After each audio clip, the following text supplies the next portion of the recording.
Data structure की exam में अगला जो इम्पॉर्टेंट टॉपिक बनता है, जिस पर कई सारे अलग अलग तरह के क्वेश्चंस बनते हैं, उसमें जो हमारा अगला डेटा स्ट्रक्चर है वो है ग्राफ। ग्राफ का सिंपल सा मतलब होता है, ग्राफ जो होता है वो collection of vertices and edges होता है। जैसे मैं बात करूं कि मेरे पास इंदौर है और मुंबई है, तो इंदौर और मुंबई मेरे पास दो डेस्टिनेशंस है और दोनों डेस्टिनेशंस को जोड़ने वाला जो रास्ता है वो रास्ता कहलाएगा, उसका पाथ, उसकी लिंक कहलाएगी, वो कहलाएगा एज। तो इंदौर और मुंबई यहाँ पर हमारे पास दो वर्टेक्स हैं और जो लिंक है, जो पाथ है, उसके बीच में जो रास्ता है जो दोनों को आपस में जोड़ता है वो कहलाएगा उसकी लिंक और उसको कहेंगे हम एज। तो यहाँ पर सिंपल सी डेफिनेशन अपन को लिखना है कि it is a non linear data structure. हाँ, एक होता है लीनियर डेटा स्ट्रक्चर, एक होता है non linear data structure. Linear data structure का मतलब होता है मेमोरी में एक के बाद एक स्टोर होना, लेकिन ये नॉन लीनियर डेटा स्ट्रक्चर है, ये मेमोरी में डिफरेंट जगह पर स्टोर होगा लेकिन आपस में लिंक होगा एक दूसरे से। तो क्या लिखा, it is a non linear data structure which is collection of, किसका कलेक्शन है ये, set of vertices. Set of vertices का मतलब कई सारे वर्टेक्स होंगे, एंड सेट ऑफ एजेस, कई सारी एजेस होगी। वर्टाइसेस को आपस में जोड़ने वाली जो लिंक होगी उसको हम एज बोलेंगे। अब हम उसको यहाँ पर बता सकते हैं कि वेयर जी मतलब क्या चीज़, ग्राफ। ग्राफ जो कलेक्शन है वो वर्टेक्स और एजेस का है। तो यहाँ पर मैंने रिप्रेजेंट करा छोटा सा चीज़, V1 और V2 मैंने दो वर्टाइसेस ले लिया और उसको जोड़ने वाली एक एज है, उसको मैंने रिप्रेजेंट करा E1 से। अब यहाँ पर ग्राफ में सबसे पहले क्वेश्चन बनता है कि explain what do mean by graph और explain different types of terminology of graph. तो यहाँ पर सबसे पहले आप यहाँ पर स्क्रीनशॉट ले लेंगे और कॉपी में नोट कर लेंगे। मैंने यहाँ पर अलग अलग 7 ग्राफ ड्रॉ करे हैं जिनकी मैंने नंबरिंग करी 1.1, 1.2 से लेकर 1.7 तक। तो ये अलग अलग तरह के ग्राफ है, ये एक ही ग्राफ है, सिंगल ग्राफ ही है, V1 और V2, जिसको मैंने फिगर नंबर 1.1 दिया है। तो 7 अलग अलग तरह के मैंने ग्राफ डिज़ाइन करे हैं। तो आपको बिल्कुल यहाँ पर कॉपी में जब आप नोट करेंगे तो यहाँ पर एरो का ध्यान रखना अपन को, कहीं पर मैंने एरो नहीं लिया है और कहीं पर मैंने एरो लिया है, मतलब डायरेक्शन बताई है, क्लियर है। कहीं पर मैंने एज की वैल्यू बताई है, अब इस वाले में मैंने किसी में डायरेक्शन बताई है, किसी में डायरेक्शन नहीं बताई है। तो अब अपन आगे चलकर आगे बढ़कर अपन ग्राफ की अलग अलग टर्म्स को अपन समझते हैं, एक एक करके अपन सारी टर्मिनोलॉजी समझते हैं। तो यहाँ पर सिंपल सी बात है, हमारे पास वर्टेक्स और एजेस का कलेक्शन है। वर्टेक्स मतलब डेस्टिनेशन सोर्स बोलेंगे इसको, और दोनों वर्टेक्स को जोड़ने वाली जो लिंक होगी उसको एजेस बोलेंगे अपन। तो नंबर 1 पहली जो मेरी टर्म्स आती है वो आती है वर्टेक्स। सिंपल सी बात है, it represent a fundamental point, ये बेसिक पॉइंट को रिप्रेजेंट करेगा, या और नोड। इसका मतलब यहाँ पर जो ग्राफ की अगर अपन बात करेंगे तो ग्राफ भी कलेक्शन होता है किसका, नोड्स का। नोड्स एंड लिंक का कलेक्शन होता है, जैसा लिंक लिस्ट में होता है। तो लिंक लिस्ट भी कलेक्शन किसका होता है, नोड्स का होता है। तो क्या लिखा, it represent a fundamental point और नोड। ये बेसिक एक फंडामेंटल पॉइंट या नोड रिप्रेजेंट करता है इन अ ग्राफ में, जहां पर हम डेटा को स्टोर कर सकते हैं, where data is stored denoted by V. और इसको हम रिप्रेजेंट कैसे कर सकते हैं, डिनोट कैसे कर सकते हैं हम, कैपिटल वी या स्मॉल वी से। तो जितने भी ग्राफ बने यहाँ पर आप देखो, 1.1 लिया, 1.2 लिया, मैंने यहाँ पर सभी को रिप्रेजेंट करना है जनरली वी से।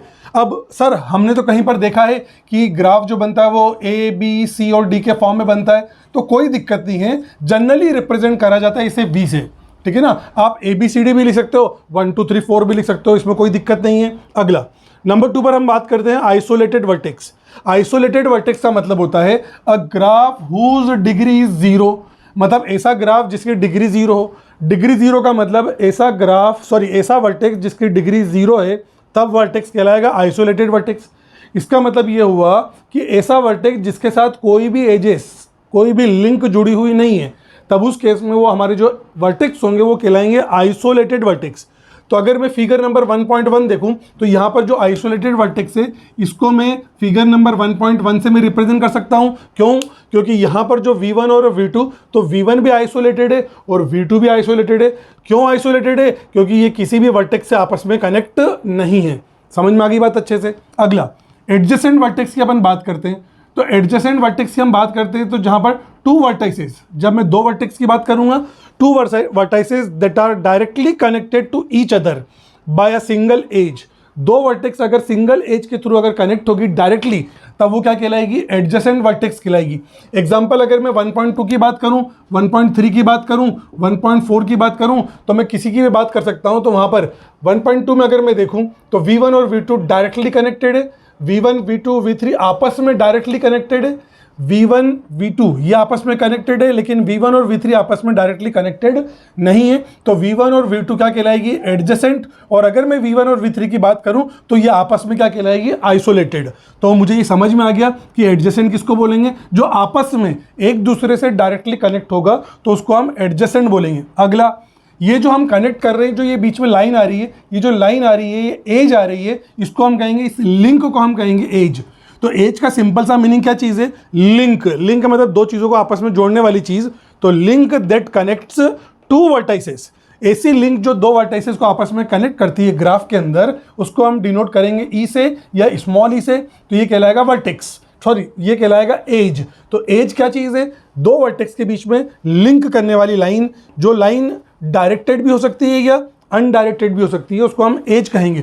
अब कहीं कहीं पर आप देख रहे हो कि ग्राफ में कुछ एज, कुछ लिंक में डायरेक्शन देके रखी मैंने। अगर मैं डायरेक्शन देता हूं और कुछ में मैंने डायरेक्शन नहीं दी है, तब उस केस में अगर डायरेक्शन मैंने दी है तो हम उस एज को रिप्रेजेंट कर सकते हैं कैसे, डायरेक्टेड एज से। तो डायरेक्टेड एज के बारे में अपन क्या लिखेंगे, an edge that has a specific direction. ऐसी एज जिसकी कोई स्पेसिफिक डायरेक्शन होगी वो क्या कहलाएगी, डायरेक्टेड एज। अगली टर्म जो मेरे पास है वो है पैरेलल एज। पैरेलल एज का मतलब होगा मेरे पास दो वर्टेक्स है, ठीक है ना, मेरे पास दो वर्टेक्स है। अब दो वर्टेक्स को अगर मैं दो एज से जोड़ दूं तो वो कहलाएगी पैरेलल एज। लेकिन एक बात ध्यान रखना है कि अगर मेरी एजेस डायरेक्टेड होगी, तो अगर मैंने यहाँ पर से इस तरह से मैं एक एज ले गया और एक एज में इस तरह से ले गया, तब ये पैरेलल एज नहीं कहलाएगी। डायरेक्शन के केस में अगर दोनों ही एज, ठीक है ना, एक ही तरफ जाएगी, मतलब एक ही वर्टेक्स की तरफ जाएगी, तभी ये पैरेलल कहलाएगी।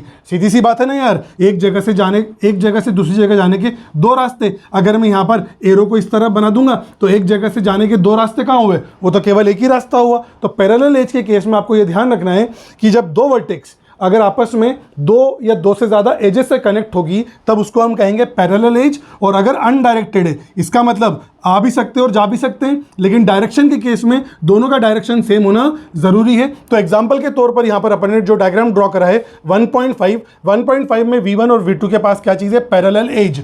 तो क्या लिखा अपन ने, टू और मोर एजेस, है ना, दो या दो से ज़्यादा edges that connected the exact same pair of vertices, जो कि दो एग्जैक्ट पेयर जो होगी वर्टाइसेस की उससे कनेक्ट होती है, तब वो एज क्या कहलाएगी, हमारी पैरेलल एज। चलिए अगली टर्मिनोलॉजी अपन समझते हैं। तो यहाँ पर फिगर नंबर अपन एग्जाम्पल में क्या लिख देंगे, यहाँ पर हम बात करेंगे 1.5 नंबर के एग्जाम्पल की, ठीक है ना। एग्जाम में आपको हर डायग्राम के आगे, हर टर्म के आगे आपको डायग्राम बनाना पड़ेगा, या फिर आप पहले ही सारे डायग्राम बना दो और उसके बाद आपको ये सब डेफिनेशन लिखना है, ठीक है ना, क्लियर एकदम। तो टर्म्स पर अगर क्वेश्चन आता है तो आपको डायग्राम बनाना ही पड़ेगा, बिना डायग्राम के काम बिल्कुल भी नहीं चलेगा। चलिए अगली बात करते हैं हम लूप की।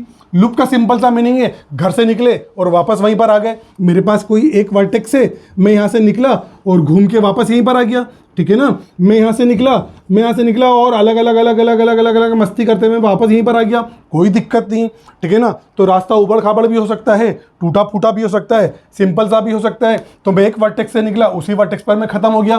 कोई एज, है ना, an edge that starts and ends at the exact same vertex. कोई एज स्टार्ट हुई उसी वर्टेक्स पे और उसी वर्टेक्स पर अगर ख़त्म होती है तब वो क्या कहलाएगा, हमारा लूप कहलाएगा। यहाँ पर फिगर नंबर 1.4 में V2 के पास क्या है, एक एज है।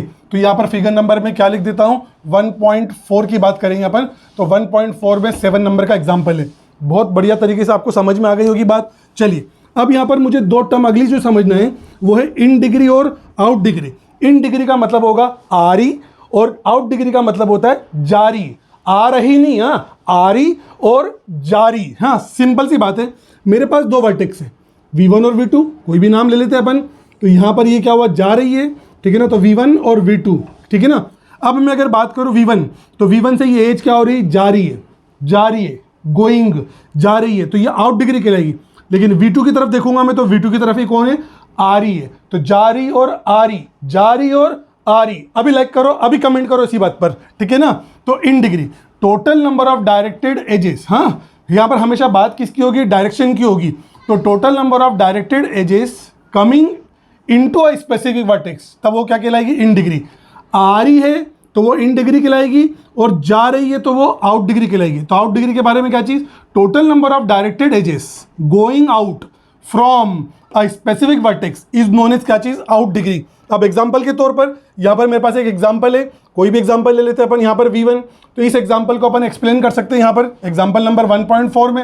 1.4 में V1 की इन डिग्री, V1 की तरफ कितनी आ रही, केवल एक ही आ रही है, तो V1 की इन डिग्री कितनी हुई, 1 हुई, है ना। V2 की तरफ कितनी आ रही, एक आ रही है, और एक जा रही है और आ भी रही है, तो यहाँ पर V2 को मैं लिखूंगा 2 लिखूंगा। V3 के पास एक आ रही है, ठीक है ना, इन डिग्री ना, आ रही की बात करेंगे अपन, आ रही, ठीक है ना, V3 इज इक्वल टू 1 है, और V4 की तरफ भी एक आ रही है, तो यहाँ पर V4 की इज इक्वल टू क्या लिखूंगा मैं, 1 लिखूंगा। चलिए, अगर मैं इसी एग्जाम्पल में आउट डिग्री की बात करूँ तो V1 पर एक जा रही है तो V1 एक हुआ, V2 पर एक जा रही है और दूसरी जा रही है, हाँ, तो यहाँ पर V2 पर मैं क्या लिखूंगा, 2 लिखूंगा। अगला V3 पर एक जा रही है तो यहाँ पर मैं 1 आएगा, और V4 पर भी क्या होगा, एक जा रही है तो यहाँ पर भी क्या आएगा, 1 आएगा। तो ये आपको सिंपल सा कुछ टर्म्स थी, आगे 2-3 टर्म्स अपन और इसको समझते हैं। चलिए, अगली टर्म होगी हमारे पास पाथ। पाथ का मतलब होगा a sequence of vertices and edges, vertex और एजेस का कलेक्शन होगा from a source to a destination where no vertices is repeated. Source से डेस्टिनेशन पर जब मैं जाऊंगा तब कोई भी वर्टाइसेस और कोई भी एजेस रिपीट नहीं होगा। चलिए, अपन बात करते हैं किसकी, V1 से मुझे V4 पर जाना है, तो V1 से मुझे V4 पर जाना है, तो क्या लिखा मैंने, sequence of vertices and edges. तो मैं यहाँ पर क्या लिखूंगा, फॉर V1 टू V4। तो V1 टू V4 जाऊंगा मैं, तो मेरा पहला पाथ क्या बन सकता है, मैं V1 गया V1 से मैं कहाँ पर गया, E4 पर गया, और मैं उसके बाद V4 पर गया ये मेरा पहला छोटा पाथ, ठीक है ना। दूसरे पाथ की अगर मैं बात करूँ तो मैं V1 से शुरू हुआ, कहाँ से, E1 से होता हुआ मैं V2 के पास पहुँचा, फिर E2 से होता हुआ मैं V3 के पास पहुँचा, और V3 के बाद E3 से होता हुआ मैं V4 के पास पहुँचा। अब यहाँ पर पूरे सीक्वेंस में V1 या कोई भी वर्टेक्स रिपीट नहीं होना चाहिए और कोई भी एज रिपीट नहीं होना चाहिए, तब इसको कहा जाएगा पाथ, ठीक है ना, क्लियर एकदम। अब दूसरी चीज़, वॉक की अगर अपन बात करें, तो वॉक की अगर अपन बात करें, नोट डाउन कर लेना इसको, हाँ। वॉक की अगर अपन बात करें तो वॉक की बात करने पर a sequence of vertices and edges where vertices and edges can be repeated. तो वर्टाइसेस और एजेस रिपीट हो सकता है, समझ में आ गई बात। तो यहाँ पर दूसरी चीज़, मुझे V1 से V2 पर जाना है, तो फॉर V1 V2, फॉर क्या लिखा मैंने, V1 टू V2। तो V1 से V2 पर जाऊँगा मैं, तो V1 होगा, E1 होगा, V2 होगा, कोई दिक्कत नहीं। अगला V1 से चला मैं, E1 से गया मैं, V2 पर गया, फिर E2 पर भी गया, फिर V3 पर गया, अगला E4 पर गया, उसके बाद V4 पर गया, V4 के बाद मैं E4 पर गया, फिर V1 पर गया, और फिर E1 पर गया, और फिर V2 पर गया। इसका मतलब मैं घूम के यहाँ से यहाँ तक आया और फिर मैं भूल गया था कि मुझे V2 पर भी जाना है, तो मुझे फिर V2 पर मैं जा सकता हूँ, इज नोन एज क्या चीज़, पाथ। अगला, अगर मैं बात करूँ साइकिल की, तो साइकिल का मतलब होता है a closed path that starts and ends at the same vertex. तो मैंने V1 से शुरू करा, मैं V2 के पास पहुंचा, मैं V3 के पास पहुंचा, फिर V4 के पास पहुंचा, और लास्ट में वापस V1 के पास पहुंच गया। तो मैं अगर घूम के जहाँ से मैंने शुरू करा था मैं वहीं पर पहुंच जाता हूं, तो वो कहलाएगा साइकिल। तो उम्मीद करता हूं मैं आपसे कि आपको ये सारी टर्म्स समझ में आ गई होगी। अब हम इसी वीडियो में आगे हम देखते हैं कि टाइप्स ऑफ ग्राफ, जो कि हमारे बहुत इंपॉर्टेंट टॉपिक है। चलिए, टाइप्स ऑफ ग्राफ में सबसे पहला जो ग्राफ का टाइप आएगा वो कनेक्टेड ग्राफ आएगा। कनेक्टेड ग्राफ का मतलब होगा ऐसा ग्राफ जिसमें वर्टाइसेस आपस में एक दूसरे से लिंक होंगे, पूरे नहीं, आपस में लिंक होंगे, हाँ, समझ में आ रही बात। अगर मैं कोई भी ग्राफ लेता हूँ मैं यहाँ पर, अगर मैंने यहाँ पर कोई वर्टेक्स बना दिया V5, तो ये लिंक हो गया, लेकिन V5 हर किसी से लिंक नहीं हुआ। तो यहाँ पर क्या लिखा मैंने, अ ग्राफ वेयर, है ना, where there is a path available between every pair of vertex. हर वर्टेक्स के पेयर के बीच में एक पाथ अवेलेबल होगा, तब वो क्या कहलाएगा, हमारा कनेक्टेड ग्राफ। तो पूरे डायग्राम में जितने भी अपने डायग्राम बनाए, तो 1.1 को छोड़ दूं मैं, तो सारे मेरे एग्जाम्पल किसके, कनेक्टेड ग्राफ के। चलिए, नंबर 1 हुआ ये। नंबर 2 क्या हुआ, कंप्लीट ग्राफ। कंप्लीट ग्राफ का मतलब होता है जब सारे वर्टेक्स ग्राफ के एक दूसरे से कनेक्ट होंगे। V1 V2 एक दूसरे से कनेक्ट है, V1 V2 V3 आपस में एक दूसरे से कनेक्ट है। यहाँ पर सब आपस में एक दूसरे से कनेक्ट नहीं है, V1 V2 V3 से कनेक्ट नहीं है, ये इससे कनेक्ट नहीं है, ये भी, इसमें भी सारे वर्टेक्स एक दूसरे से कनेक्ट नहीं है। हाँ, यहाँ पर सारे वर्टेक्स एक दूसरे से कनेक्टेड है। तो a graph where every single vertex, कोई भी एक वर्टेक्स है ना, हर single vertex is directly connected to every other vertex by an edge. समझ में आ गई बात आपको अच्छे से। अगला, डायरेक्टेड ग्राफ। डायरेक्टेड ग्राफ का मतलब होगा ऐसा ग्राफ जिसमें हर एज के पास एक डायरेक्शन होगी, तो ये अनडायरेक्टेड हुआ। दूसरा अनडायरेक्टेड ग्राफ है ना, पहला डायरेक्टेड और अनडायरेक्टेड दोनों को अपन एक साथ समझ लेते हैं। अगर सारी एजेस के पास डायरेक्शन होगी तो वो डायरेक्टेड कहलाएगा, और सारी एजेस के पास अगर डायरेक्शन नहीं होगी तो वो अनडायरेक्टेड होगा। तो एग्जाम्पल क्या चीज़ है, डायरेक्ट, ये किसका एग्जाम्पल हुआ, अनडायरेक्टेड का, ये भी किसका हुआ, अनडायरेक्टेड का। यहाँ पर सारी एजेस के पास डायरेक्शन है तो ये डायरेक्टेड हुआ, सारी एजेस डायरेक्टेड है तो ये डायरेक्टेड हुआ, ये अनडायरेक्टेड हुआ। हाँ, यहाँ पर अपन छोड़ दो तो अगला अब टर्म लिखेंगे अपन आगे, वो कहलाएगा मिक्स्ड ग्राफ। मिक्स्ड ग्राफ का क्या मतलब, कुछ डायरेक्शन होगी और कुछ विदाउट डायरेक्शन होगी। तो जब मिक्स्ड ग्राफ का अपन टाइप पढ़ेंगे तो उसमें मुझे एक्सप्लेन करने की आपको कोई ज़रूरत नहीं पड़ेगी। अगला वेटेड ग्राफ। वेटेड ग्राफ का मतलब होगा ग्राफ वेयर एवरी एज है ना is assigned a numeric value और अ कॉस्ट। तो मैंने यहाँ पर कहा कि ये V1 से V2 पर जाना है मुझे, और यहाँ पर उसकी जो न्यूमेरिक वैल्यू है वो E1 है। तो E1 क्या हो गई, उसकी न्यूमेरिक वैल्यू हो गई या उसकी कॉस्ट हो गई। मैंने बोला इंदौर से मुझे बॉम्बे जाना है, तो बॉम्बे जाना तो मैंने बोला 600 किलोमीटर है, तो 600 किलोमीटर हुआ, इसका मतलब ये इसकी कॉस्ट हो गई। तो अगर मैं किसी एज की कोई वैल्यू की बात करता हूँ या किसी वेरिएबल की बात करता हूँ मैं, तब वो वेटेड ग्राफ में आएगा। तो यहाँ पर 3, 2, 2 यहाँ पर मैंने हर एज की एक वैल्यू लिखी, तब उस केस में वो क्या कहलाएगा, weighted graph. Unweighted graph. Unweighted graph का क्या मतलब, अगर एजेस के पास कोई भी वैल्यू नहीं होगी तो वो अनवेटेड होगा। अनवेटेड, अनवेटेड, अनवेटेड, अनवेटेड और अनवेटेड, सिंपल सा आपको समझ में आती बात। अगला मिक्स्ड ग्राफ, थोड़ी देर पहले मैंने बता दिया। तो ये एग्जांपल किसका हुआ हमारा, मिक्स्ड ग्राफ का। कुछ के पास डायरेक्शन है और कुछ के पास डायरेक्शन नहीं है। Some edges with direction and some edges without direction. चलिए अगला नल ग्राफ। नल ग्राफ का मतलब होता है ऐसा ग्राफ जिसमें केवल आइसोलेटेड वर्टेक्स होते हैं, कोई एज नहीं होती है, तो ये हमारा कहलाएगा नल ग्राफ। तो नल ग्राफ का एग्जांपल कौन है हमारा, 1.1 graph that consist only of isolated vertex and has zero edges. Isolated vertex होगा और कोई एज नहीं होगी। अगला मल्टीपल ग्राफ की अगर मैं बात करूं तो मल्टीपल ग्राफ का मतलब होता है ऐसा ग्राफ जिसमें पैरेलल एज मिलेगी हमें, ठीक है ना। तो इसको अगर सबको देखा जाए तो किसी में भी पैरेलल एज नहीं, केवल 1.5 में पैरेलल एज है, तो यहाँ पर 1.5 एग्जाम्पल हो सकता है। ये 1.1 का एग्जाम्पल था। तो पैरेलल एज जिस ग्राफ में होगी वो कहलाएगा मल्टीपल ग्राफ। अगला सूडो ग्राफ। अगर मैं सारे ग्राफ को देखूं तो एक ही ग्राफ में मुझे लूप मिल रहा है, तो ऐसा ग्राफ जिसके अंदर लूप होगा वो हमारा कहलाएगा सूडो ग्राफ। तो सारी टर्मिनोलॉजी पढ़ी हमने, सारे टाइप्स पढ़े, यहाँ पर समझ में आया आपको बेहतरीन तरीके से। और अब भी हाल यहाँ पर आकर आप लाइक करें, कमेंट करें और शेयर करें।